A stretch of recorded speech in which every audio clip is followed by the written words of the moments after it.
오늘 우리에게 주시는 하나님의 말씀은 사도행전 13장 44절부터 52절까지입니다.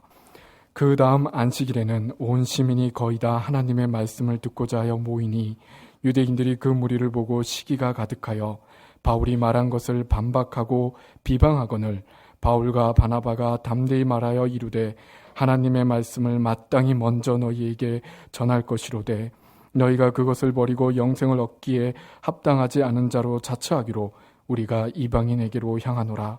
주께서 이같이 우리에게 명하시되 내가 너를 이방의 빛으로 삼아 너로 땅끝까지 구원하게 하리라 하셨느니라 하니 이방인들이 듣고 기뻐하여 하나님의 말씀을 찬송하며 영생을 주시기로 작정된 자는 다 믿더라. 주의 말씀이 그 지방에 두루 퍼지니라. 이에 유대인들이 경건한 귀부인들과 그 신의 유력자들을 선동하여 바울과 바나바를 박해하여 하여 그 지역에서 쫓아내니 두 사람이 그들을 향하여 발에 티끌을 떨어버리고 이고니온으로 가거늘 제자들은 기쁨과 성령이 충만하니라. 아멘. 단순히 난생 처음 보는 사도 바울의 설교를 듣기 위해서 평소 자신들이 설교할 때와는 비교가 불가능한 대인파가 몰렸다는 이유만으로 사도 바울을 시기한 비스디아 안티옥의 유대교 지도자 무리는 바울을 반박하고 비방하면서 바울이 더 이상 회당에서 설교하지 못하도록 방해했습니다. 그렇다고 바울이 비스디아 안티옥을 떠나버린 것은 아니었습니다. 회당에서 더 이상 설교할 수 없게 된 사도 바울은 회당 밖에서 유대인이든 헬라인이든 만나는 모든 사람들에게 복음을 전했고 그 결과 죽음으로 치닫기만 하던 황제의 도시 비스디아 안티옥에 생명의 말씀이 전 도시 전체로 스며들게 되었습니다. 유대인 회당이라는 지극히 제한적이고 좁은 공간 속에서 사도 바울로 하여금 더 이상 설교하지 못하게 했던 유대교 지도자 무리의 조치가 역설적이게도 회당 밖에서 사도 바울의 영향력이 더 커지게 하는 역효과를 초래한 셈이었습니다. 그것은 유대교 지도자 무리로서는 결코 용납할 수 없는 결과였습니다. 그러나 유대교 지도자 무리의 종교적 권력은 유대인 회당 안에만 국한되는 권력이었습니다. 회당 밖에서 복음을 전하는 사도 바울을 제재할 권한이 그들에게는 전혀 없었던 것입니다. 그래서 그들이 무슨 일을 했었는지는 본문 50절이 밝혀주고 있습니다. 이에 유대인들이 경건한 귀부인들과 그 신의 유력자들을 선동하여 바울과 바나바를 박해하게 하여 그 지역에서 쫓아내니 유대교 지도자 무리는 비스디아 안티옥의 경건한 귀부인들과 유력자들을 선동해서 그들로 하여금 사도 바울과 바나바를 박해하게 하여 그 두 사람을 아예 비스디아 안티옥에서 쫓아버리고 말았습니다.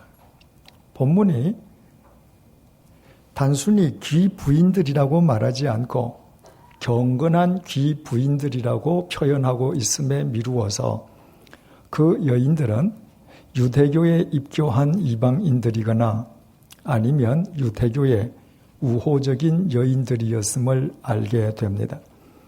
2000년 전 당시 소아시아 반도에 있던 로마 제국의 도시에서는 여자들이 로마 황제에 의해서 고위직에 임명되는 경우가 허다했습니다. 그러므로 본문에 등장하고 있는 귀부인들이 그들 자신들이 고위직에 앉아있는 사람들이었을 수도 있고 아니면 고위직에 있는 남자의 아내들이었을 수도 있습니다. 또 우리말 유력자라고 번역된 헬라어 프로토스는 직위, 서열, 영향력 면에서 최고, 으뜸이 되는 사람을 일컫습니다. 그러므로 본문이 언급하고 있는 경건한 귀부인들과 유력자들은 비스디아 안티옥을 지배하는 지배자 그룹에 속한 사람들이었음을 알게 됩니다. 한마디로 그들은 사도 바울이나 바나바 정도는 간단하게 쫓아낼 수 있는 권력을 지닌 사람들이었습니다. 주후 45년에 사도 바울이 비스디아 안티옥을 찾아갔을 때 비스디아 안티옥은 인구 10만 명에 달하는 대도시였습니다. 2000년 전에 인구가 10만 명이나 되는 대도시에서 지배자 그룹에 속해 있는 사람들이라면 어떤 면에서든 다른 사람들보다 뛰어난 사람들이었음에 틀림없습니다. 유대교 지도자 무리는 바로 그 사람들을 겨냥해서 그 사람들을 선동했습니다. 비스디아 안티옥의 유력한 사람들과 경건한 귀부인들이 알지도 못하는 사도 바울을 박해해서 그들을 쫓아내게 하려면 그 유력자들과 귀부인들을 선동하기 위해서 유대교 지도자 무리가 그들 앞에서 사도 바울을 얼마나 거짓 모함하고 매도했겠습니까? 그래서 어떤 형태의 선동이든 선동은 악행이라고 했습니다. 반면에 비스디아 안티옥의 귀부인들과 유력자들이 쫓아내어버린 사도 바울은 살인 강도구나 사기꾼이 아니었습니다. 사도 바울은 하나님께서 예수 그리스도 안에서 선택하신 하나님의 사도였습니다. 마땅히 영접해서 생명의 가르침을 받아야 할 진리의 스승을 어리석게도 내쫓아버린 것입니다. 비스디아 안티옥의 지도자 그룹에 속해 있는 사람들이었기에 품위와 지성을 갖추고 있었을 것임이 분명한데 어떻게 진리의 스승인 사도 바울을 그냥 내어 쫓아버리는 어리석음을 범할 수 있었겠습니까?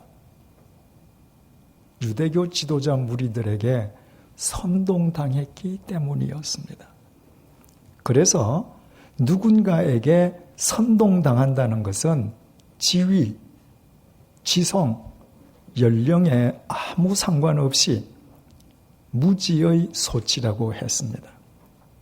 그러나 사람을 선동하는 악행과 누구에게 선동당하는 무지가 비스디아 안티옥에서만 일어났던 일이었던 것은 아니었습니다. 14장 1절에서 2절을 보시겠습니다. 이에 이고니온에서 두 사도가 함께 유대인의 회당에 들어가 말하니 유대와 헬라의 허다한 무리가 믿더라.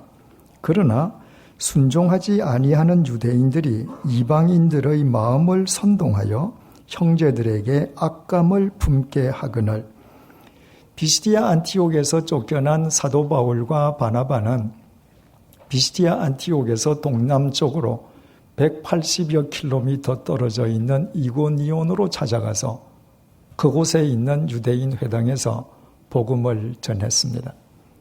그리고 그곳에서도 선동하는 악행과 선동당하는 무지가 비스디아 안티옥에서처럼 똑같이 되풀이되었습니다. 출애굽한 이스라엘 백성이 바란 광야의 가데스에 이르렀을 때의 일입니다. 모세는 하나님께서 약속하신 가나안 땅을 미리 살피기 위해서 12명의 정탐꾼들을 가나안 땅으로 들여보내었습니다.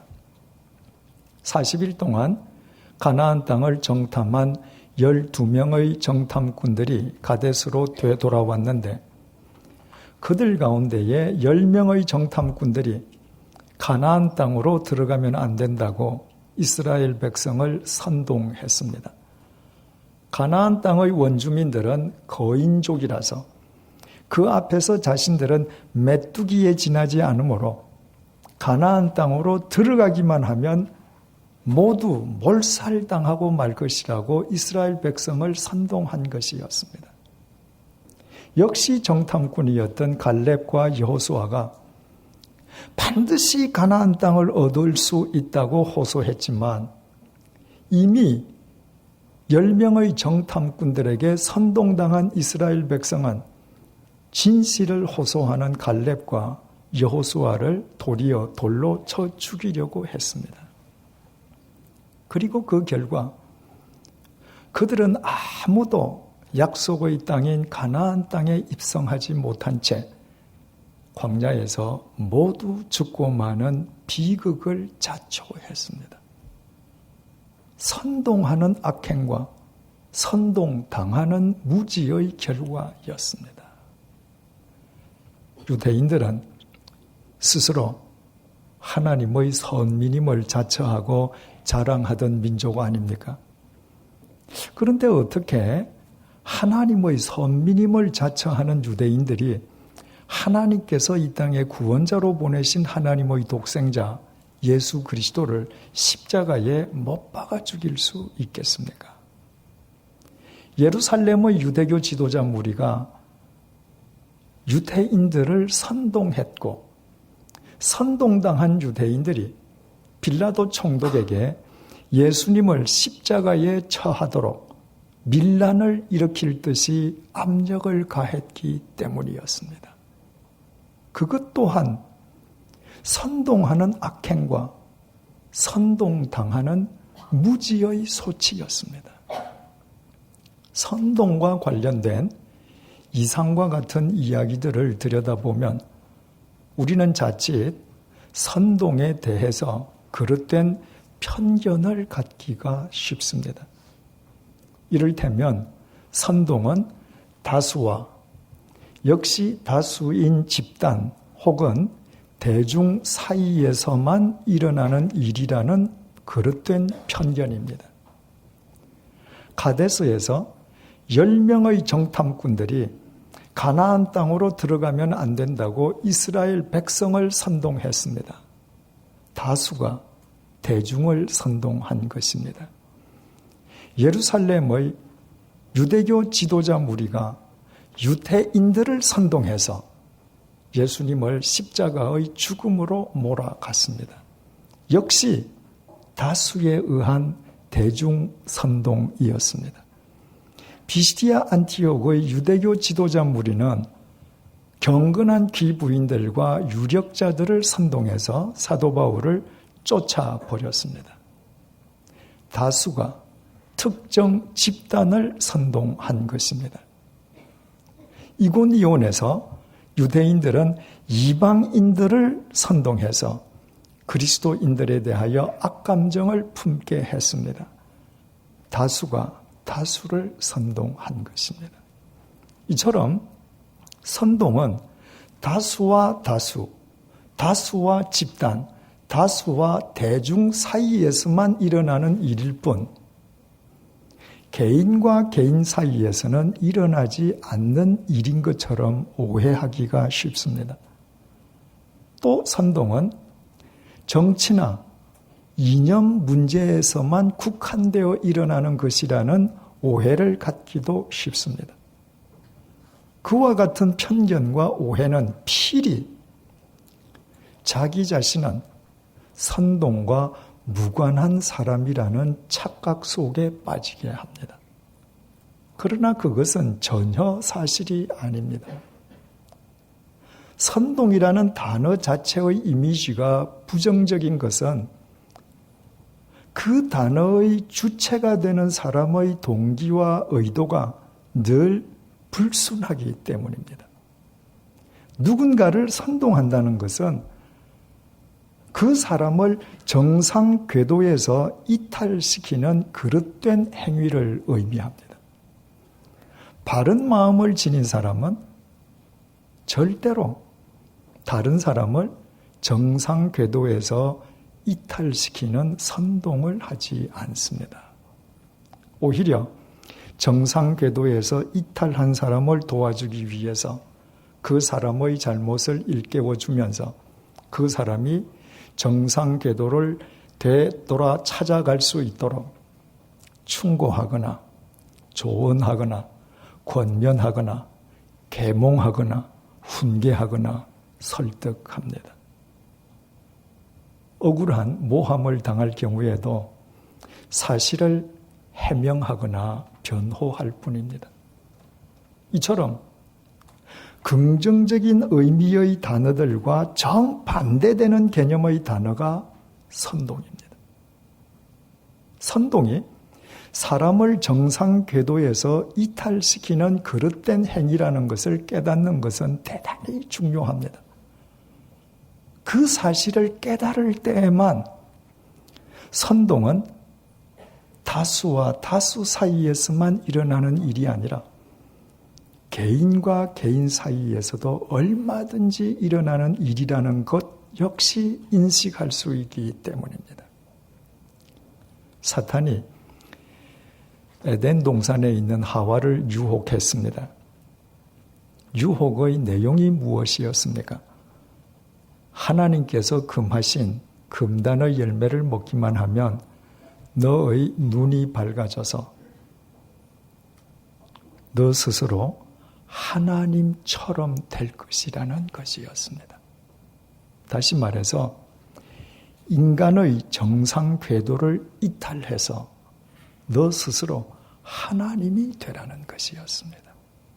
그렇다면 우리는 우리가 그동안 사탄의 유혹이라고 불러왔던 것이 실은 하와를 정상 궤도에서 이탈시키려는 사탄의 선동이었음을 알게 됩니다. 하나님께서는 그 선악과를 먹기만 하면 반드시 죽을 것이라고 말씀하셨음에도 불구하고 사탄의 선동을 받은 하와는 그 열매를 범해버리고 말았습니다. 그 열매를 먹지 말라고 명령하신 하나님에 대한 하와의 무지로 인함이었습니다. 중요한 것은 그 일이 10명의 사탄과 10명의 여인들 사이에서 집단적으로 일어난 일이 아니라는 것입니다. 사탄과 하와 단 둘 사이에서 개인적으로 일어난 선동이었습니다. 사탄의 선동을 받은 하와는 자기 혼자 금단의 열매를 먹는 것으로 그치지 않았습니다. 하와는 자기 남편인 아담에게도 그 열매를 주어서 먹게 했습니다. 이미 정상 궤도를 이탈한 하와는 자기 남편마저 정상 궤도를 이탈하도록 자기도 모르게 남편을 선동하는 악행을 결과적으로 저지른 셈이 된 것이었습니다. 아내 하와의 선동을 받아서 아담이 아무 생각 없이 선동을 당했다가 하나님께서 주신 에덴 동산을 상실하고 죄의 삭신 사망을 스스로 초래한 것 또한 아담의 무지의 소치였습니다. 중요한 사실은 그 일 역시 아담과 하와 두 사람 사이에서 개인적으로 일어난 일이었다는 것입니다. 이처럼 성경은 선동이 정치나 이념 문제에 국한해서 다수와 다수, 다수와 집단, 다수와 대중 사이에서만 국한되어 일어나는 일이 아니라 삶의 천만에 걸쳐 개인과 개인 사이에서 더 자주 일어나는 것임을 우리에게 분명히 밝혀주고 있습니다. 그뿐 아니라 성경은 사탄과 하와, 아담과 하와 사이에서 개인적으로 일어났던 선동당하는 무지와 선동하는 악행으로부터 인류의 역사가 시작되었음을 증언해주고 있습니다. 우리는 모두 그 아담과 하와의 후예들입니다. 그동안 우리가 오해해왔듯이 선동은 결코 정치판이나 시위판에서만 국한되어 일어나는 일이 아닙니다. 선동은 특정인이나 특정 집단의 전유물인 것도 아닙니다. 우리 자신도 모르게 누군가로부터 선동당하는 무지를 범하고 누군가를 선동하는 악행을 범하는 일은 우리의 삶 속에서 매일매일 일어날 수 있습니다. 지난 6월 14일에 경찰이 무면허 성형업자들과 그 무면허 성형업자들로부터 돈을 받고 의사 면허를 불법으로 대여해 주었던 의사들을 무더기로 적발했습니다. 그 사건과 관련해서 모 신문에 게재되었던 기사 내용을 잠시 읽어드리겠습니다. 의사 면허 없이 성형외과를 차리거나 성형시술을 한 무면허 성형업자들과 이들에게 면허를 대여해 준 의사들이 서울경찰청 광역수사대에 무더기 적발되었다. 간호조무사 출신이 바지 원장을 두고 스스로 수술을 맡은 병원이 있었고 의사는 놀면서 대신 돌팔이에게 시술을 맡긴 병원도 있었다. 성형 왕국에서 어떻게 이런 일이 벌어졌을까? 피부 성형 분야의 숨은 실력자로 통했던 53세의 신모 씨는 원래 평범한 가정주부였다. 2002년 피부 미용을 배우면 떼돈을 벌 수 있다는 말에 중국 선양 미용학교로 가서 일주일간 교육받은 것이 그가 아는 모두였다. 신 씨는 한국에 돌아와 의료업자로 변신했다. 돌팔이였지만 손기술이 좋아 양천구 일대, 바로 우리 옆 동네입니다. 양천구 일대 미용실과 화장품 외파는 사이에서 의사보다 낫다는 소문이 파다했다. 콜라겐을 주입해서 주름살을 없애는 게 주 특기였다. 2005년 경기도 부천의 성형외과에서 신 씨를 모셨다. 무면허이지만 업계 1인자라는 명성에 혹한 것이었다. 그 병원은 환자들에게는 특별 초빙 의사가 오는 날이라고 홍보했다. 신 씨는 그 자리에 점잖게 의사 가운을 입고 등장했다. 그 병원장 박 씨는 명문대 출신이었지만 영업이 신통치 않자 신 씨를 영입해서 수십 차례 시술을 맡겼다.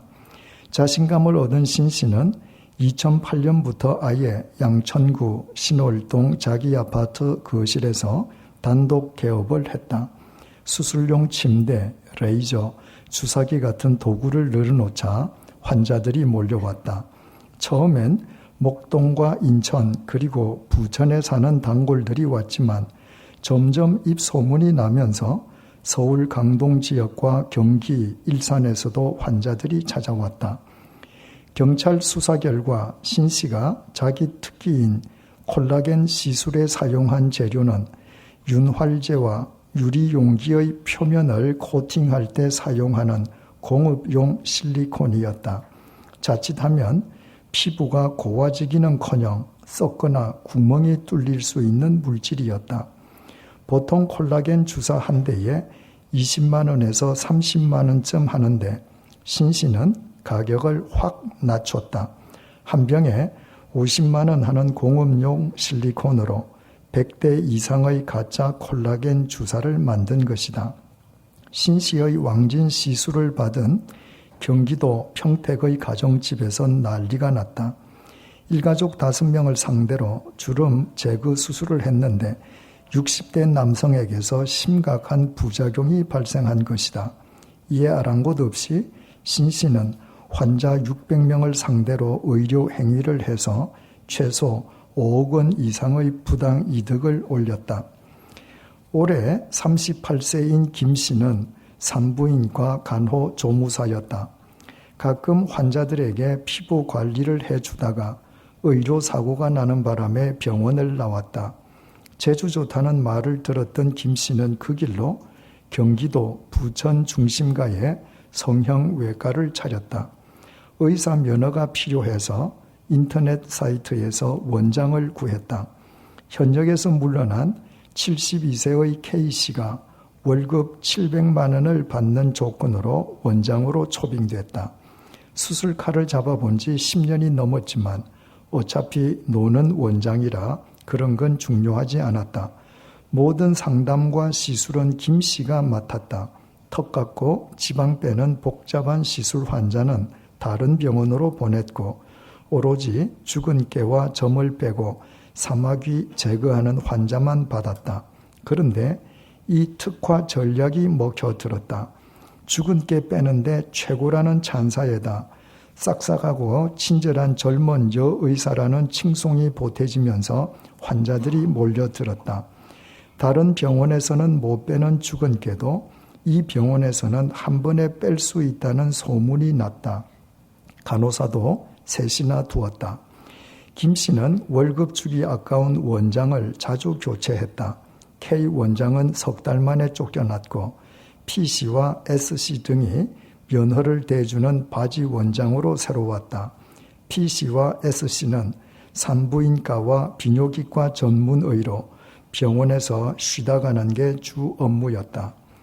양천구와 인천 그리고 부천에서 성형외과 3개를 운영한 전직 간호사인 56세의 서모 씨도 김 씨에 못지 않았다. 그는 월급 의사를 고용하면서 성형외과 전문의는 2천만 원, 일반 의사에게는 1,000만 원을 월급으로 지급했다. 경찰은 경쟁에서 밀린 의사들이 위법인 줄 알면서도 돈을 받고 면허를 빌려주고 있다고 했다. 시대의 사기극입니다. 돌팔이 성형업자가 사람의 인체 가운데에서 가장 중요한 얼굴에 불법 시술을 한다고 하는 것은 정상적인 병원을 찾아야 할 사람의 궤도를 이탈시키는 행위라는 의미에서 이 사기극은 선동극이기도 합니다. 이 선동극에 등장하는 인물들은 돌팔이 성형업자를 초빙해서 환자를 끌어모은 성형외과 의사, 돌팔이 성형업자에게 거액을 받고 의사 면허를 빌려주었던 의사들, 그리고 돌팔이 성형업자로부터 얼굴을 망가뜨린 피해자들입니다. 그러나 그들만으로는 이 시대의 사기극인 선동극이 절대로 이루어질 수 없습니다. 이 선동극에서 정말 중요한 역할을 한 사람들은 따로 있습니다. 돌팔이 성형업자를 직접 만났거나 제3자를 통해서 그 사람에 대한 소문을 들은 여인들이 의사보다 낫다, 업계 최고다, 죽은 깨를 빼는 데에 제1인자다 라는 소문을 낸 것이 가장 큰 이유였습니다. 그 여인들은 대중을 끌어모아 놓고 대중연설을 한 적이 없습니다. 신문에 대대적인 광고를 한 것이 없습니다. 그들은 단지 개인적으로 만나서 얼굴 피부 이야기를 하다가 아무개가 최고라고, 아무개가 의사보다 낫다고 말들을 했을 뿐입니다. 그런데 그것이 결과적으로 직접적이든 간접적이든 돌팔이 성형업자들에 의해 선동당하는 무지였고 누군가를 선동하는 악행으로 귀결되었다는 사실이 중요합니다. 그토록 쉽게 선동당하고 그토록 쉽게 사람을 선동하는 그 여인들이 없었던들 이 사기극, 이 선동극은 절대로 일어나지 않았을 것입니다. 그런 의미에서 그 여인들은 현대판 비스디아 안티옥의 귀부인들, 유력자들이라고 말할 수도 있습니다. 그러나 실은 그들은 우리 개개인의 자화상이기도 합니다. 우리 역시 모두 쉽게 누군가에게 선동당하는 무지를 범함과 동시에 누군가를 또 쉽게 선동하는 악행을 범하면서도 우리 자신들이 선동의 한가운데에 장본인으로 서 있다는 사실을 자각하지도 못한 채 살아가고 있습니다. 우리 자신들이 이처럼 우리 자신도 모르게 쉽게 선동당하는 무지와 쉽게 사람을 선동하는 악행을 범하는 이 악순환의 고리에서 벗어나지 않는 한 우리를 이용하려는 사람들의 탈법 행위와 불법 행위는 더욱 기승을 부릴 것이요. 정상 궤도를 이탈한 우리 자신들의 삶으로 인한 이 사회의 온갖 부작용과 부조리는 결코 근절되지 않을 것입니다. 우리가 하나님을 믿는다고 하면서도 그렇게 살아서야 우리의 삶 역시 비스디아 안티오고의 유대교 지도자 무리, 귀부인들과 유력자들의 삶처럼 머지않아 썩어져 형체도 없이 허망하게 사라져 버릴 것이면 불을 보듯이 뻔합니다.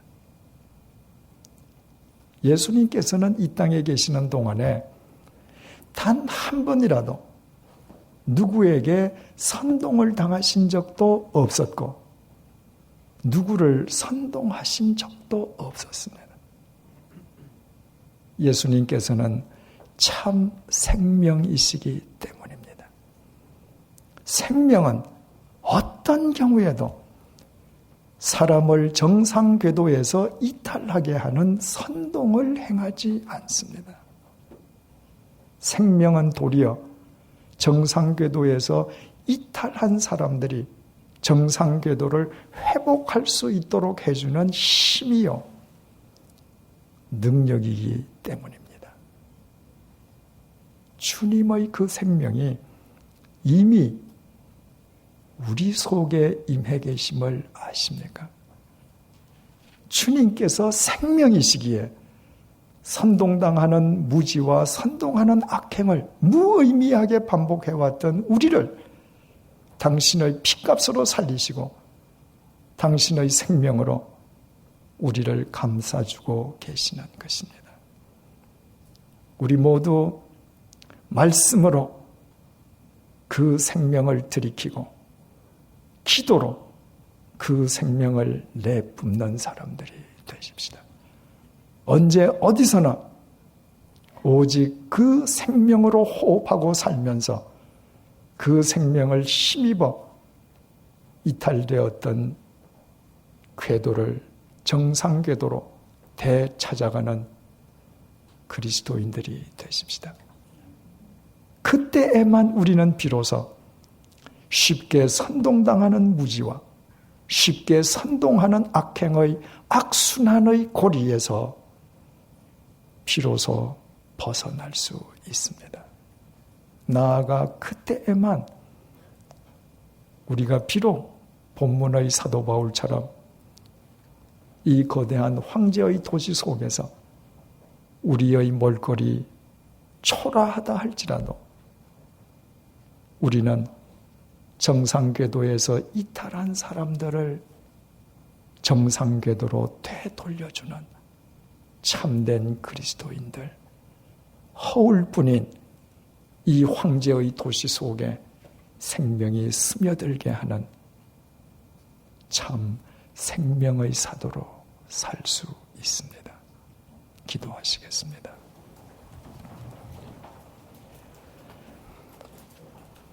하와는 사탄에게 선동당하는 무지를 범함과 동시에 자신의 뜻과는 무관하게 자기 남편인 아담을 선동하는 악행을 결과적으로 저질렀습니다.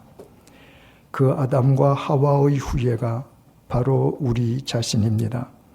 그런데도 우리는 선동은 정치적이거나 이념적인 목적을 위하여 다수와 집단, 다수와 대중 사이에서만 일어나는 일이요.